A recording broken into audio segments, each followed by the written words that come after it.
everybody. Listen, I debated whether to say it. I have to say it. I feel so bad for the Bills. I really do. And I honestly, I know you think I'm busting on you. So I had to begin. I know we're starting a brand new series, but my wife and I were really upset. And she likes the Dolphins. I mean, in the same division. I felt so bad, and that was a catch by Brandon Cooks, was that not? He was down. I'm sorry. You gotta stop getting blind refs. They need help. No, the Bills got jobbed big time, and I feel so bad. But how many grew up with a piggy bank? Just raise your hand. You grew up with a, yeah. How many remember what it looked like? Or maybe if you're younger, you still have it, or maybe you still have it. I had three that were significant. I had a gray piggy. It was about this big, and he had a smirk on his face, like. And I had that. I had a ship captain. I still have that one. And I had just a red one my dad gave me called coffee money, which I didn't really like, but it was a bank when the other two were full. But no matter what your piggy bank looked like, your parents gave you this piggy bank as a tool, a way to help you learn the importance of dealing with money, the value of money, and how to manage it. And we learned some valuable lessons from our piggy banks, how to save it, how to spend it, how to protect it. Believe it or not, and I don't think it's hard to believe, there were so many good lessons that we learned from our piggy bank that we could bring over into our adult life today that are important. Now, we may not have a piggy bank that we put money into physically like we did then, but we have what I would call adult piggy banks. Like a checking piggy bank, a savings piggy bank, a certificate of deposit, interest-bearing piggy bank, IRA, 401k, 403b, pi r squared, all these letters, bank, piggy bank, if you will, an HSA piggy bank, and one that not enough people pay attention to, the eternal reward piggy bank. The lessons on how we build each of these piggy banks up, and when we hold off on adding more or taking more from them at strategic times, when we do it appropriately, are principles that really we can apply as adults. What's the difference? They're just more complex. But at the heart of infant and childhood piggy banks are the same principles, I'm serious, the same principles that we apply as adults. There's just more complexity to them. So today we're beginning a new series so that I can communicate these truths in more advanced, biblically driven principle ideas, and we're calling the series Lessons from the Piggy Bank. We're going to see what the Bible says about feeding the piggy. That's today. Next week, protecting the piggy, and then 2 weeks from now in this short series, when to break the piggy bank. How many broke your piggy bank? Like I broke Piggy with a hammer. That was fun. Shards flying everywhere. It's crazy. This is an important series if you want to honor God better, prepare for your retirement, manage your money well, and not go broke. So if those are your goals, this will be a helpful series to you. The principles I'm going to share, they're really not complex. Like you don't need to be a CPA or a financial planner. They're not complex. They're not hard to understand. But here's the thing. You know what they require? Discipline. The hard part is not understanding it. The hard part is doing it. And so today I want to look at feeding the piggy. Take out your notes. It's going to be all over the Bible in this week and certainly next week. I want to begin with a simple quiz. At the top of your notes, I want you to write T or F, true or false. Is what I'm going to say true or is what I'm going to say false? 6 questions. Here's the first. 20% of Americans 60 or older have no assets to their name. 1 out of 5 people 60 or no assets to their name. True or false? 2. 53% of Americans think they will enter retirement debt-free, but only 23% will. True or false? Third question. 50% of Americans 60 and older live below the elder index threshold, and that means they can't cover the costs of basic necessities like housing, food, and everything that they need on a daily, weekly, monthly, and annual basis. 50% of Americans at 60 or older live below the elder threshold with that definition. True or false? 4, this one's easy because you know the answer. 58% of women will become widows. True, you know that. I'm not going to tell you, but you know. Question 5, 80% of Americans, listen to this, 80% of Americans owe more than they own. True or false? 80%. Question 6, 25% of the typical person's income is used to repay debt. 25% is used to repay debt. Watch this, not including mortgage. True or false? Now, before I answer, just imagine if just the first one was true. That 20% of Americans 60 and older have no assets to their name. I mean, that's concerning, because a lot of our FICA and our 7.625, whatever it is, 7.5% that's coming out of your check and out of your business, they're matching that. It's going for that. What if half were true? What if most were true? What if all were true? Guess what? They're all true. They're all true. And I could have given you way more depressing stats. It's no wonder that one financial author said this: 9 out of 10 Americans are financial failures. I mean, harsh. Maybe it's overstated. I don't know. 9 out of 10 Americans are financial failures. And the reason is because we don't prepare very well financially. We don't feed the piggy. Oink, oink, oink. We don't feed the piggy like we should. How do we get better at that? Well, I want to look today at 3 ways to feed and nourish your piggy. I mean, imagine if people, what'd you do at church today? We talked about a piggy. I mean, but you know where I'm coming from. These are 3 critically important ways to put money into all your adult piggy banks and to remember why you have a piggy bank in the first place. And it's for reasons that you may not have considered. Because one day, usually sooner than later, sooner than you think, and quite unexpectedly, you're going to need Piggy to produce for you. So let's look at them. Here's the first big idea, and this is the most obvious. If you want a big fat piggy, you must insert plenty of cash in your piggy. And this is the wisdom on earning money. Piggy can only grow when we feed him or her. And we only are able to feed the piggy when we earn money. So what does God say about earning money? Well, you'd be surprised to know the message of the Bible is not earn, just keep earning. Oh, yeah. It's not that. But earning is a very important principle in the Bible. So let me give you 4 things on earning money that the Bible talks about, all over the place. So first, earning money always begins with a strong work ethic. Almost everybody who's financially successful works hard. So if you think, well, I'm just going to kind of work 25 hours a week and you're not going to earn a lot. If you do, you're the exception. You're not the rule. So what does God say about earning money? Basically, earning is less about talent and more about desire. It's less about how gifted you are, and it's more about how much you have a work ethic. Notice Proverbs 28:19. He who works his land will have what? Abundant food. In other words, if you have a work ethic, you'll have an abundance of food, which in agrarian culture of the day, that's representative of assets. But, contrasted proverb, the one who chases fantasies, in other words, they're talking about all these ideas of how all these schemes. How many have ever met these people?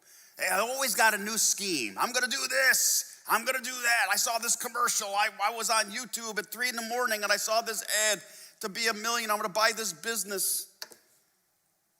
And they will have their fill of what? Poverty. This is repeated so often in the Bible. Work equals prosperity. Chasing fantasies equals poverty. Apostle Paul put it this way in 2 Thessalonians 3:10. He says, if you do not work, you do not eat. I wonder what the Apostle Paul would think of our welfare system. There are people in our welfare system who need it, and they need some help. But there's a lot of people in our welfare system, how many know, they don't need help. You know what they need? A job application. And that's not everybody, but it's more than a little. And Paul also said in 1 Thessalonians 4:11, work with your hands. So the starting point of learning to develop a big piggy is developing a work ethic. Now here's what I've learned. Having a work ethic starts early. If you are a parent and you have children, you must teach them to work for their allowance. When they clean their room, how well do they clean it? Sometimes you have to go, instead of getting $5 this week, you're only getting $3. Well, why, Dad, Mom? Because your room wasn't cleaned, you didn't put the dishes in the dishwasher, you didn't take the garbage out, whatever your chores are. You have to teach your children a work ethic. It starts young. But be certain to be financially strong, you have to be willing to work hard. Some people are poor because they refuse to work. A second way to put plenty of cash, jam the piggy with money, is when earning opportunities present themselves, take it. People with healthy piggy banks are very willing to take opportunities to earn money. Notice Proverbs 20 verse 4. A sluggard does not plow when? In season. In other words, in season, when the opportunity presents itself, the sluggard says, no, I don't feel like doing it today. So an opportunity to earn money presents itself. It's reasonable. God would be honored by it. No, I'm going to stay in bed. So at harvest time, he looks and finds what? Nothing. Unfortunately, I think I have a strong work ethic, but I have had lapses in it. I'll tell you a story. I was about 12 years old. This is the very first job I had in my life. I was a paper boy. This is back in the day when people read the newspaper. But anyway, so this is back in the day. Look at this, how old I am now.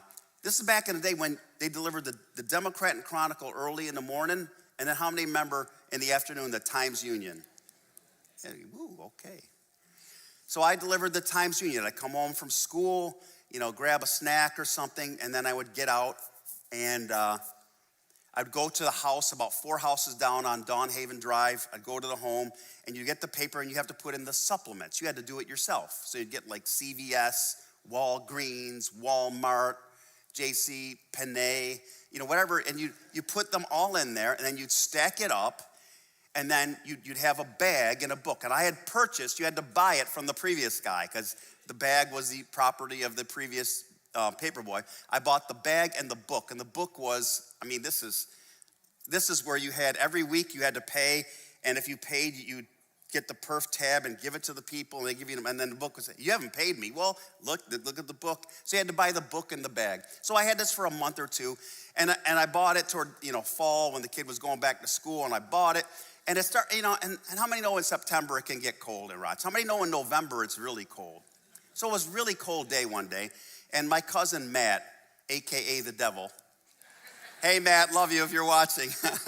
He does watch sometimes, he's a great cousin, but he was the devil that day. So he goes, don't deliver the paper, quit. I go, I'm not quitting, quit. He was like, that's where he was like Satan. He was like, come on, quit. So in the winter, you couldn't put your bike, you'd slide. So I had a sled. So I crossed Howard Road to go to my paper route. And he's like, get the sled and just turn the sled over and have all the papers fly everywhere. I go, I couldn't do that. Yeah, you can. That's it. And I got about 7 houses in, and he wore me out. So I go, Matt, watch this. I got the sled, flipped it over, it was windy, papers flying. That was for about 5 minutes, and I got home. Vince. Well, guess what? The earning opportunity was over. And guess what happened? Oh, Vince, all those papers, you're not going to get paid anymore. All your outstanding accounts are going to us. Your book and your bag that you bought, coming back to us, and we're not going to pay you anything for it. And you know what was the stupidest part of all? It was late November. Guess what would have happened in a few weeks? I would have got calendars.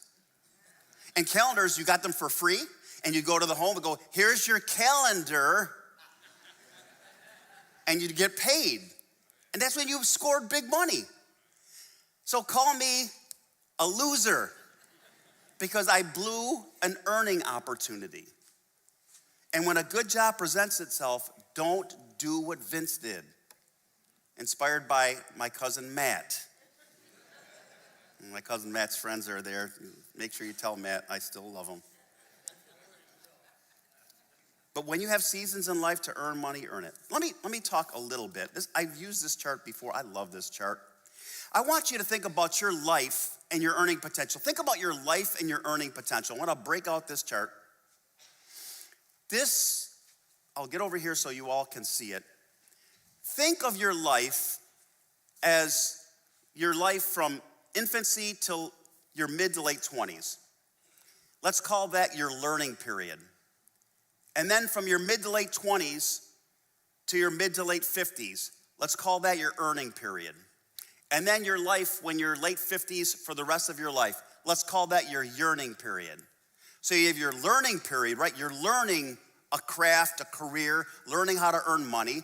Then you're in that for a while. Then you're in the earning period, and see how, I don't want to get here. I think I turn into a ghost or something when I get too close. Your earning power goes up during the earning period. And then later in life, you have small earning power, but you have yearning, right? You want to go to Batavia for the weekend. I don't know. Leroy. Central New York, I don't know. Florida, perhaps. But think of your life this way. And when it comes to jumping on earning opportunities, when you're in your 30s and 40s and 50s, you're marketable. That's when you should be earning your most money. So as we age, we need to be sure that before we turn 50, that we're in a good position. I've told many pastoral colleagues, even a pastoral staff who had to move, he had to leave our position and go to Florida for familial reasons. And I told him, I said, you're in your mid to late 40s. I go, your next church job is critical.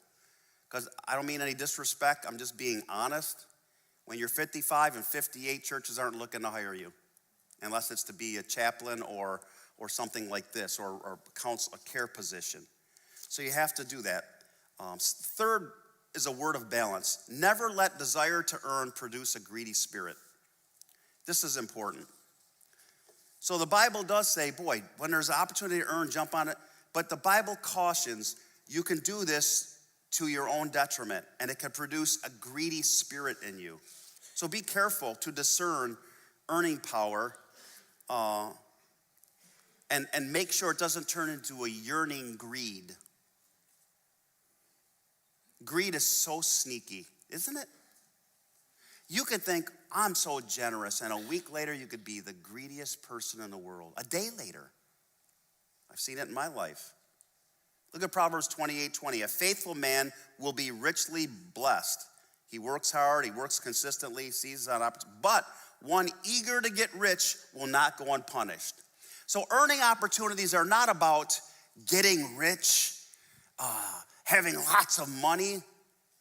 It's also about being smart about not, I gotta get rich. That's when greed gets sneaky. It's not about how much stuff you own. It's about how much your stuff owns you. And you have to be real careful of that. And it's a matter of the heart. Never doubt how quickly greed can sneak into your life. Don't doubt me on this. So maintain a healthy balance. Earn when you can, but don't work so long that you can't go to church on Sunday. Well, I got to work. Or you can't be with your family, or you can't be at your kids' sporting events. I wrote this down in my notes. Earn, but discern. Earn, but discern. One final point on earning. Remember that earning power is never guaranteed. Your earning today is a gift from God. Never take it for granted. Never assume it'll always be there.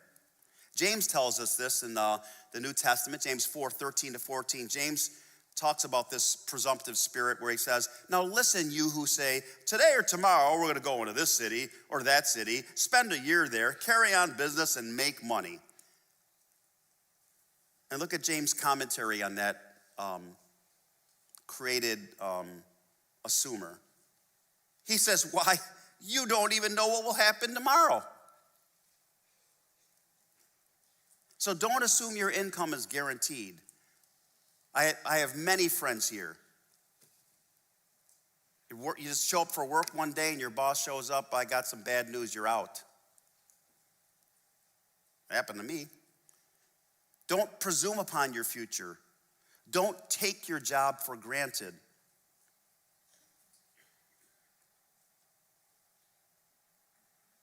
The world is changing quickly. The biggest change, and don't let anybody tell you they know, because nobody knows, is artificial intelligence. It will change the way we work. How? We don't know. Right? Remember they said, when we have computers and machines, we'll be so efficient. They said this in the 60s and 70s. The average American only worked 26 hours a week. No. With efficiencies came what? Higher expectations. We don't know what AI will do. I do know one thing it will do, though. This is a little bit sidebar. It will be used for the one world economy when the one world leader, Antichrist, takes over. Mark it down. When you see artificial intelligence growing that way, and you see the second thing you see, just in terms of the systems, when you see a one world digital currency, and friends, we're closer than any of us know. I don't know, and you don't know, but it's a lot closer. So I want to also add one other word. If you have a job that you like and that earns money for your family, do you praise God for that? Do you thank God for that? We take it so for granted. Look at these poor people in Iran. Their currency has no value. Doesn't matter how hard they want to work. And there's a lot of wonderful people. So it's just, I've said it many times before, it's the fastest growing church in the world, Iran, the underground church. Our brothers and sisters are there. And they can't earn it. They can't do it. I feel so bad for them. We're blessed. Do we understand how blessed we are? Thank God for that. And that leads to the second way to feed the piggy. You must guard and grow the cash in your piggy. So once you earn it, you have to have wisdom on saving money. Americans are not good at this. The average American family has 85% of its post-tax disposable income already spent before they receive it. You know that? 85% of the average American, the money's already spent. So the 15% of the remaining discretionary for food, for a car, for clothing, for the things you only have 15%. It's amazing. So here's a couple things that the Bible says about guarding and growing the cash in your piggy. First, no matter your income, remain determined to save. This is the biggest thing I hear all the time. Oh, I can't save right now. I'll save later. When I get that job, when I get this, I can't. There's always a reason you can't save. And I would push back biblically, there's always a reason you can save. Get rid of your gotta go to Starbucks every morning subscription or whatever. Limit your DirecTV plan to like 700 channels or something. I think you can do it. I have confidence. Develop a mindset that I'm going to find a way to save. Proverbs 30, verses 24 to 25. 4 things on earth are small, yet are extremely wise. And I just want to cover the first. Ants are creatures of little strength, yet they store up their food in the summer. They're of little strength, but they store up food. You could have little financial strength, but you could still save something. One summer, my mom and my aunt, that's my cousin Matt's mother, and my other aunt, they all went to Sicily and Italy to go see family. And so it was a summer and we were off from school and our dads were off at work. So our dads would get up early in the morning and take us to my grandparents' house in the city. And so we were just bored stiff. We were just hanging out with we love my grandparents, but just bored stiff all day. So one day I spent a whole day observing ants. Joy of my life. I made an ant farm and everything. And I'm watching these ants. They're like this big and they're carrying things like 5 times their size. You ever see that? It's amazing how industrious they are. I mean, when the Bible alludes to them, it's for a reason. They have so little power, but yet they save so much. Remember Aesop's fable of the grasshopper and the ant? Ant stores up all its food, and the grasshopper plays around. And winter comes, and the grasshopper is forced to rely on the ant for food, and the ant is kind to the grasshopper. We have a nation of grasshoppers. Proverbs 21:20 says, in the house of the wise are stores, savings of choice food and oil.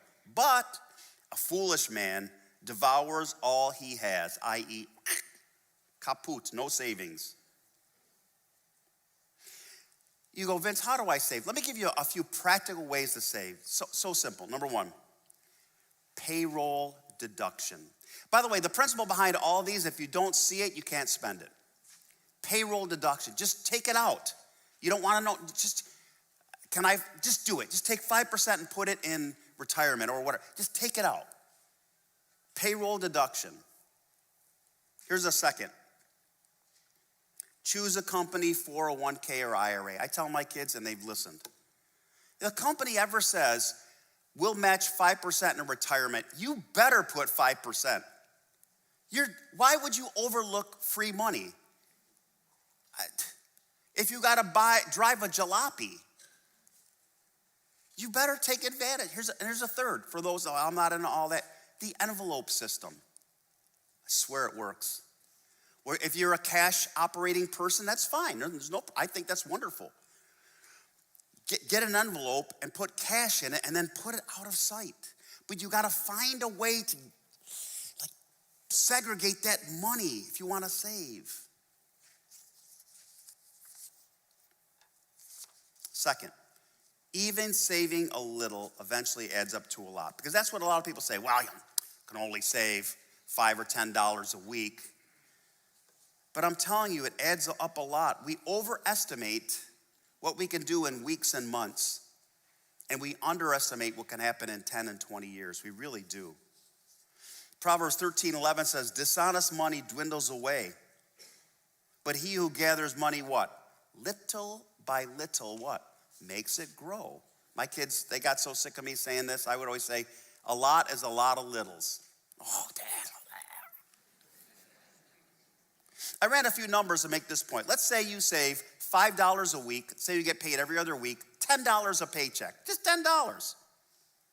In 1 year, you'd have $277. In 5 years, you'd have $1,532. In 10 years, you'd have $3,500. I'm rounding here. In 20 years, you'd have over $9,000. In 40 years, you'd have $33,500. $5 a week for 40 years. What if it's $10 a week, $20 a paycheck? In 40 years, not $33,500, you'd have $67,000.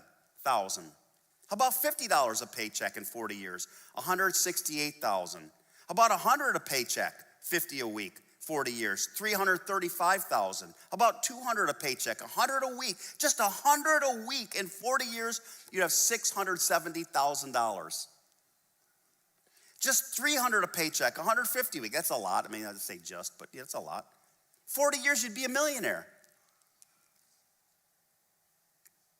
So start early. Jesus' words to the unfaithful servant were so profound and simple at the same time. Luke 19:23, Jesus said, then why didn't you put your money to the lazy servant who didn't do anything? with the talent he was given. Why then didn't you put my money, because our money is God's, see it in a minute, so that when I come back, you could have collected it with what? Interest. When you pay interest, it's your worst enemy. When you gain interest, it's your best friend. It's easy to do. And third, when times get tough, remember that savings is a safe shelter.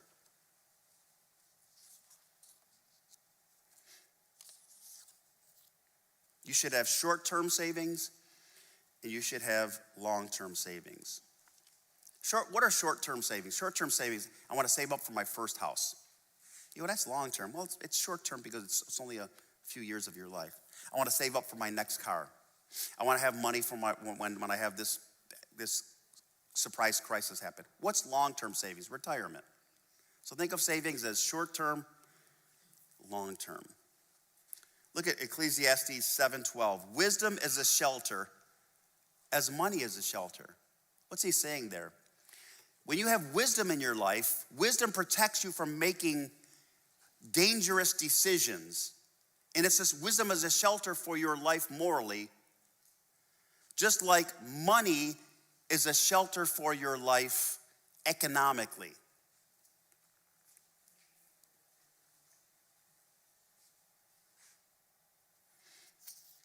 In 2014, my wife and I built a new home. And, I build a new home. You have to put any money in it for 20 years. Our church is about 8 years old. I was about 3 or 4 winters ago. We had that really wicked windstorm. And I got a text from my neighbors. Oh, Vince, your trees are falling down in your woods behind your house, and your shingles are all over the place. I go, oh, great. Thanks for sharing. Let's go for a walk on the beach, honey. So, we come back. We need a whole new roof. 8 years old. Then that happens, right? That's March or something. Then we come back in May and June, and I think by May or June it usually breaks 70 here in Rochester. So, then we have to turn on the air conditioning, and that doesn't work. So in the same year, we had to get a brand new roof and a compressor on our AC unit, 8-year-old house. Now, thankfully, we had insurance, which is what? It's a piggy bank. So that took care of the roof, but we had to pay the compressor out of our own pocket. You have to be prepared for that stuff. It's so important. That's why Proverbs 22:3 says, a prudent man sees danger and what? Takes refuge. You anticipate problems, and you take refuge because money is a shelter. That's what Ecclesiastes says. But the simple keep going and suffer for it. Oh, my roof will never, my air conditioning will never. So again, live in such a way that you can pay all your bills, honor God with your tithe, and have a savings for your short-term car, home, crises, and long-term, your yearning years, your retirement.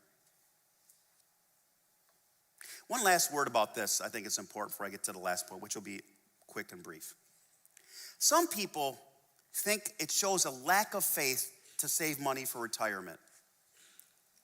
I don't hear from a lot, but I hear from some people. They go, oh, you save for retirement. You should trust God. I don't find that in the Bible. You shouldn't save, you trust God. Really? You don't do that in pretty much any other area of life. I actually think that's presumption. When you don't say, well, I'm not going to save, I'm going to trust God, I think you're presuming upon the goodness of God when you don't save. Oh, God will take care of me. Really? Maybe God took care of you by giving you the job that you should have been saving money as you were doing it.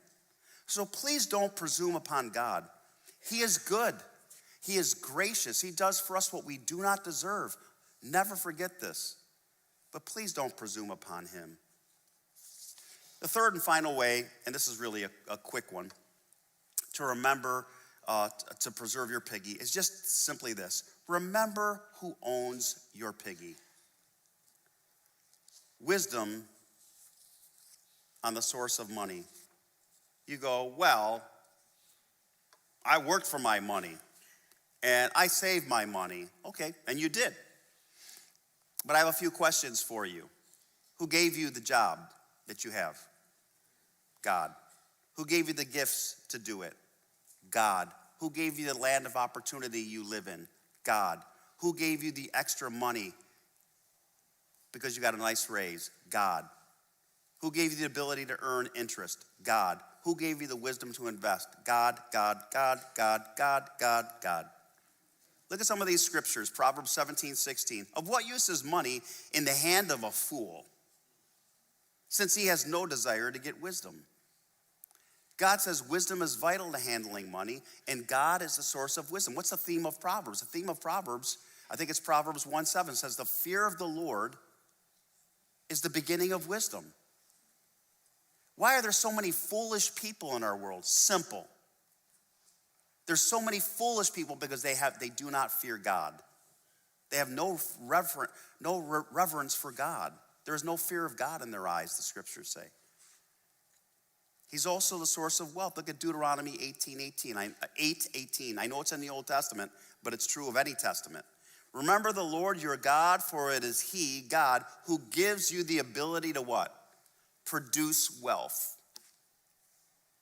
God, I wrote this down. God is your source. If you do not understand that God is your source and you think you're your source, you're in trouble. You are in big trouble. God owns it all. Look at Psalm 50, verses 10 to 12. Every animal of this is God speaking in the psalm. Every animal of the forest is mine, and the cattle on 1,000 hills, and the creatures of the field are mine. The world is mine and everything in it. It all belongs to God. Next week, we're going to talk about protecting your piggy, how to protect it from attacks and invasions and different things. And in this series, we're going to give you a lot of good stuff. At least we're going to try. I'll let you be the judge if it is. But there's an opportunity for you to go deeper, and it's called Financial Peace University. And it's taught by Dave Ramsey. We simply administer the program. Dave Ramsey provides it. There is a cost to it. It's a 9-week program. We're going to be offering it here starting on Friday, February 2nd. And if you want to find out more, 2 things. You can write this down. Go to lcc.info. lcc.info. Be right there. And then you can go to the atrium, and Patrick and Heather Coughlin will be facilitating the course. They'll give you more on how you register. You don't even register through us.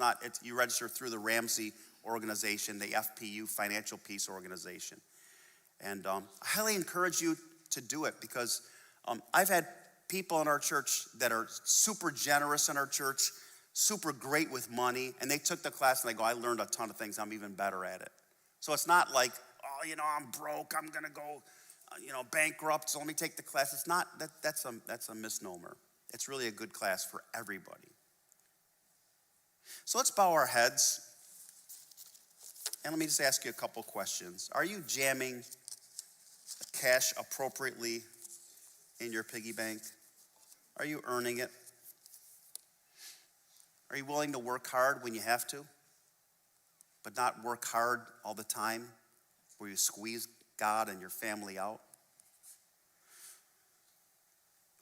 How about guarding and growing the cash in your piggy banks gradually? Are you saving? Do you have good savings plan? Do you have a short-term savings plan? Long-term savings plan? And then perhaps most importantly of all, do you remember or do you know or will you acknowledge who ultimately owns everything you own? It's God. He could pull the plug any minute. I'm not saying he will.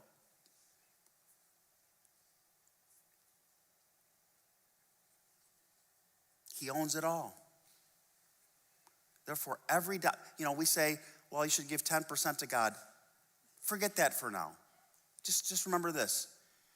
100% of your money should honor God. Every penny, the way you spend every thin dime you ever take in should honor God. Honor God by paying your bills on time, etc. And the only way you're really going to honor God with your money is when you honor God with your life. And the only way you'll ever honor God with your life is if you accept Jesus Christ as your Lord and Savior. Loves you. He loves you. He died to make you rich, like we talked about at Christmas time. Not financially rich. That's a prosperity gospel, and that's a lie. He died to make you spiritually rich. Rich in knowledge of the Holy One. But it only happens when you acknowledge Jesus Christ as your only Savior from your sinfulness. And when you say, Jesus Christ, I believe that you're God. I fall so short, not only in one area, but every area of my life. And I can't remedy it on my own. But thank you that you sent Jesus Christ to remedy my sin problem. I believe he's my only hope. I believe he shed his blood to pay for my sin. So Jesus, please forgive me. Come into my life. Make me a brand new person inside. And if you say that, you've begun a personal relationship with Jesus Christ, and no matter your bank account, your savings account, you are rich because you have Jesus Christ. You have a relationship with the living God. And Father, for all of us who already know you, help us to adjust where needed the way we feed our piggy banks. And we ask it all in Jesus' name. Amen. Hey, before we let you go real quick, if you made a faith commitment, those of you online, those of you here made a faith commitment to Jesus Christ, let us know about it. You know, there's so many people that go, well, I came to Christ. I go, I don't remember seeing your name. Well, I didn't tell anybody. Tell us, let us know. We want to help you grow. If you need prayer, just come right up front. There will be a prayer team. They'll be up here in just a moment.